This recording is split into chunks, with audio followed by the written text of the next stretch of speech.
दोस्तों, मैं हूँ आरजे खुशी और आप सुन रहे हो कहानी संजय और अर्पिता की। इस कहानी में आगे क्या हुआ, आइए जानते हैं। जैसे ही गीतांजलि ने अपनी बात खत्म की, मीटिंग रूम में बैठे सभी एम्प्लॉइज ने गहरी सांस भरी। हर कोई अर्पिता की तरफ शक भरी निगाहों से देख रहा था। अर्पिता ने भी उन सब की तरफ देखा जो उस पर शक कर रहे थे। अगर उसे अपनी बेगुनाही साबित करने के लिए सबूत नहीं मिला तो वो किसी मुंह के साथ मित्तल कॉर्पोरेशन में काम नहीं कर पाएगी, चाहे फिर संजय मित्तल उसे नौकरी से निकाले या नहीं। गीतांजलि मन ही मन खुश हो रही थी। जब किसी के ऊपर चोरी का इल्जाम, गलत इल्जाम लगता है तो उसे सबसे बुरा इस बात का नहीं लगता कि उसे सबके शक को दूर करना होगा। उसे सबसे बुरा तब लगता है जब आसपास के सब लोग उसे गुनाहगार समझते हुए घूरते हैं। उनके इस तरह देखने से यही लगता था कि उन्होंने अपने दिमाग में ये ठान लिया था कि वही इंसान अपराधी है। उनकी इस तरह की निगाहें किसी को भी मरने के लिए मजबूर कर सकती थी। गीतांजलि तो यही चाहती थी। जैसा कि आपने कहा कि आपने डिजाइन ड्राफ्ट लीक नहीं किए, क्या आपके पास अपनी बात साबित करने के लिए कोई सबूत है? गीतांजलि ने गुस्से से कहा, जब उसने देखा कि माहौल बहुत गर्म हो चुका था। मैंने कभी भी कुछ गलत करने के बारे में नहीं सोचा और इसीलिए मैंने कभी भी अपनी बेगुनाही का सबूत छोड़ने के बारे में भी नहीं सोचा। अर्पिता ने खड़े होकर सबकी आंखों में देखते हुए कहा।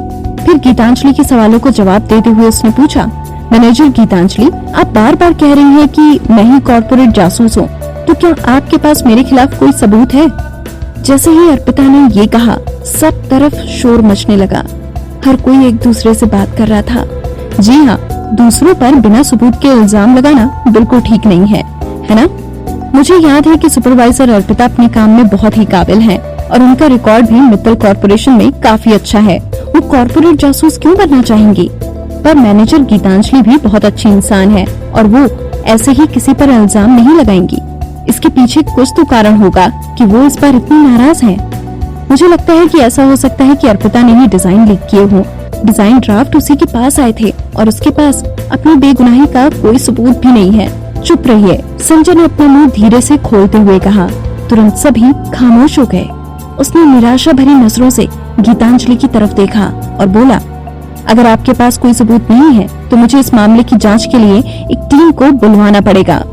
बेशक मेरे पास सबूत है, गीतांजलि ने जल्दी से जवाब दिया। आज उसकी नजरें पहले से बिल्कुल अलग थी। उनमें बिल्कुल भी अपनापन नहीं था जो वो अर्पिता को दिखाती थी। अर्पिता पहले कई बार उसके जाल से बच चुकी थी।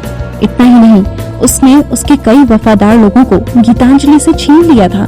इस बार अर्पिता को बिल्कुल ऐसा करने का मौका नहीं दे सकती थी। बैठे सेक्रेटरी की तरफ देखा, तभी कोई कमरे के अंदर हाथ में एक कागज लेकर आया।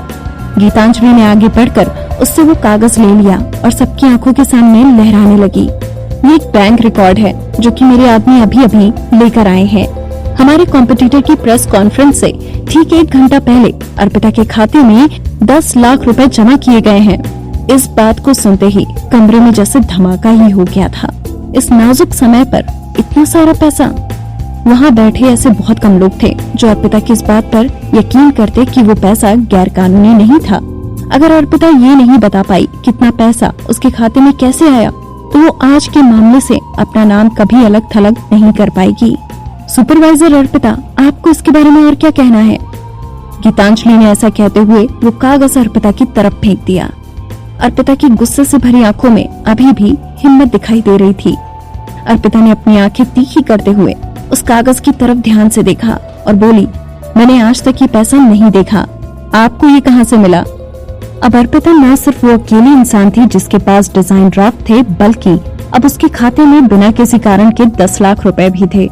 दूसरों की बात ही क्या करें, अब तो खुद अर्पिता को भी इतनी बड़ी रकम देखकर लगने लगा कि हर कोई उसी पर शक करेगा। हालांकि वो अपनी इस बात पर कायम थी कि उसने डिजाइन ड्राफ्ट लीक नहीं किए थे।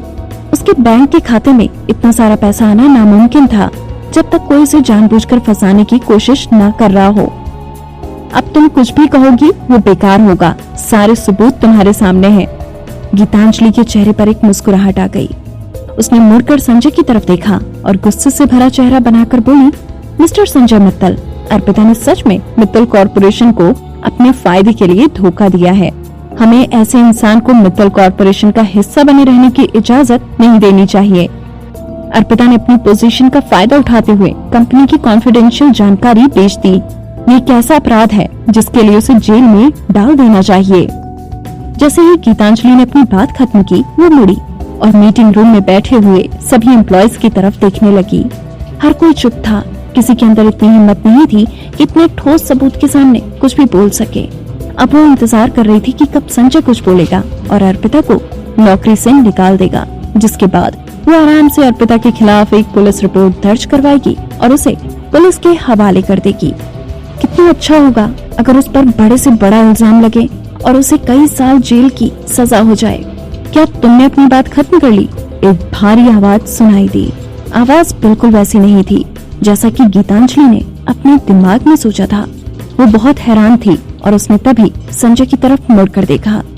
संजय की आंखों में गुस्सा भरा हुआ था। वो गीतांजलि की तरफ घूर रहा था। उसको देखने से ऐसा लगता था कि संजय गीतांजलि को ही कॉर्पोरेट जासूस समझ रहा था। क्या वो कुछ गलती नहीं कर रहा था? क्या वो अर्पिता को बचाने की कोशिश कर रहा था? वो ऐसा कुछ भी नहीं होने दे सकती थी। गीतांजलि ने संजय की तरफ देखते हुए कहा, मिस्टर संजय, आप कभी भी किसी के साथ पक्षपात नहीं करते हैं। ये एक बहुत ही गंभीर मसला है। अगर हम इसके बारे में सख्त नहीं होंगे तो ऐसा दोबारा भी हो सकता है। संजय ने फिर उसकी तरफ धीरे से देखा और बोला, वो अर्पिता नहीं हो सकती। संजय के ऐसा बोलते ही मीटिंग रूम का माहौल एक बार फिर बदल गया। गीतांजलि बुरी तरह हैरान थी। उसने सोचा कि संजय के ऐसा कहने का सिर्फ यही कारण है कि वो अर्पिता को बचाना चाहता था। तभी जैसे ही वो कुछ कहने लगी, संजय फिर बोला, अर्पिता कल पूरी रात मेरे साथ थी। अब ऐसा लग रहा था कि जैसे फिर एक बार हर किसी के कानों में धमाका हो गया हो। मीटिंग रूम में बैठा हर इंसान दंग रह गया। पूरी रात एक साथ? इस एक बात ने वहां बैठे हर इंसान को दिमाग में अपने अपने ख्याल बनने का मौका दे दिया था। वहां बैठे कुंवारे लड़के लड़कियां उन दोनों के प्यार की तस्वीरें अपनी कल्पना में बनाने लगे। ये बहुत दर्द भरा था। गीतांजलि ने कभी नहीं सोचा था कि उसे कभी ऐसा सुनने को मिलेगा। वो अपनी जगह पर ही जम गई। उसका दिमाग बिल्कुल शून्य हो चुका था। हर किसी को पता था कि संजय मित्तल कभी किसी लड़की के चक्कर में नहीं फंसा था और सब उसे किसी देवता की तरह इज्जत देते थे। गीतांजलि को हमेशा लगता था कि वही संजय के सबसे करीब थी और वो उसी पर सबसे ज्यादा विश्वास करता था। हालांकि क्या कोई उसे बता सकता था कि संजय अर्पिता के साथ क्यों था? यहाँ तक कि उन दोनों ने रात भी साथ में बिताई थी। गीतांजलि के दिमाग में जैसे ही इस बात का ख्याल आया, उन दोनों के बीच में क्या क्या हुआ होगा, उसका मन किया कि वो अर्पिता के 2 टुकड़े कर दे। तभी उसे आभास हुआ कि वहाँ कुछ गड़बड़ थी। अर्पिता शुरू से आखिर तक बिल्कुल शांत थी। अब पता चला था कि उसके पास बचने का पहले ही एक बहाना था और इतना ही नहीं, इस बार गवाह कोई और नहीं, खुद संजय मित्तल थे। दिल्ली का सबसे इज्जतदार और ताकतवर इंसान उसका बहाना बन चुका था। दोस्तों, मैं हूँ आरजे खुशी और आप सुन रहे हो कहानी अर्पिता और संजय की। इस कहानी में आगे क्या हुआ जानने के लिए सुनते रहिए कहानी के आने वाले एपिसोड्स।